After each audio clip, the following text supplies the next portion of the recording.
রহমানকে কেউ জিয়াউর রহমান কয় না, সবাই বলে শহীদ প্রেসিডেন্ট জিয়াউর রহমান। জোরে কোন কথা কন না কেন? কারণ শেখ মুজিবুর মারছে কখন? তখন সব দলক কবর দেয়া বাকশাল কায়েম করছে, ওই সময় মাইরিয়া দিছে, জানাজা করার মানুষ নেই। আর শহীদ প্রেসিডেন্ট জিয়াউর রহমানকে দুনিয়া থেকে মেরে দেওয়ার পরে, হত্যা করার পরে, সেই সময় 1 কোটি মানুষ তার জানাজায় সামিল হয়েছিল। জোরে কোন কথা বলেন? নারী পুরুষ সবাই পাগলের মতন কাঁদছে। তার 1 নম্বর গুণ হলো সর্বময় ক্ষমতার মালিককে বিসমিল্লাহির রহমানির রহিম দিয়ে কাম শুরু করছেন। আপনি জানেন এই দুনিয়া থেকে বিদায় নেওয়ার পরে তার ভাঙ্গা সুটকেস পাওয়া গেছে, ব্যাংক ব্যালেন্স 1 টাকাও ছিল না। আমরা যারা হজ করেছি, হজ করেননি ভাইজান?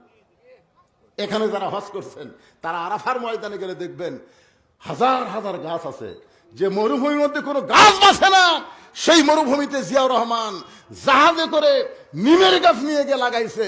সৌদি আরবের লোকেরা কেউ নিমের গাছ কয় না, প্রত্যেকটা গাছের গোড়ায় লেখা আছে জিয়া ট্রি। সুবহানাল্লাহ। লক্ষ লক্ষ হাজী সাহেব গাছের ছায়া। কঠিন গরমের মধ্যে নিমের গাছের বাতাস যখন লাগে মনে হয় জান্নাত থেকে বাতাস আসতেছে। সুবহানাল্লাহ।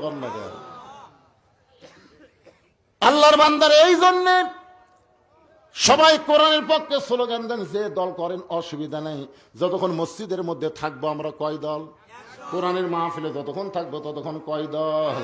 এই জন্য সবাই বলবেন সব সমস্যার সমাধান হলো না। সব সমস্যার সমাধান আপনার বলবেন দিতে পারে আল কোরআন। আমি যে আয়াত পড়লাম না, এরই বাংলা। সব সমস্যার সমাধান আল কোরআনের আলো লিল্লাহে তাকবীর। বাইজিদ বুস্তামি পরদিন সকালবেলায় ডান কান্দে যায় নামাজ। ডান কান্দে কি?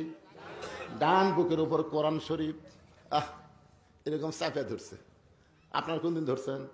আপনি যদি খুবই অশান্তির থাকেন, খুব অশান্তির মধ্যে আপনি আছেন, আপনার মন ভালো লাগতেছে না, আপনি পবিত্র অবস্থায়, পবিত্র লা ইয়ামাসসুহু ইল্লাল মুতাহহারুন, কোরআন সে স্পর্শ করা যাবে না যতক্ষণ পবিত্র না হবেন। পবিত্র অবস্থায় এই দেখেন আমার দিকে তাকান, খালি কোরআনটা লিয়া।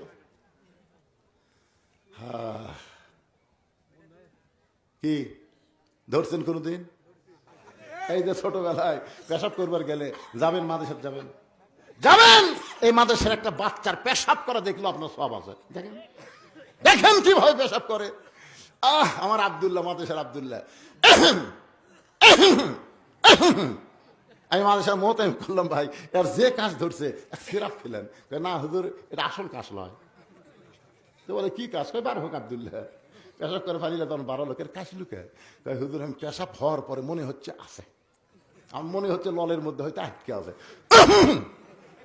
ঝাঁকি দিয়ে তাকে দেখি 1 ফোঁটা বার আছে, আমার মনে হয় আরো আছে, আবার ঝাঁকি দিলাম নাই, সন্দেহ দূর করার জন্য আর 1 ঝাঁকি মারলাম। হুজুর যখন দেখি নাই তখন পানি খরচ করে এখন অজু করবার চাই। আমি বল আব্দুল্লাহ এমন করে পেশাব করে পানি নিয়ে অজু করবা কেন? আব্দুল্লাহ বলে হুজুর আপনি জানেন না আমরা আল্লাহর কোরআন পড়ি, যেই কোরআন ধরতে গেলে নিজের শরীর পবিত্র রাখতে হয়।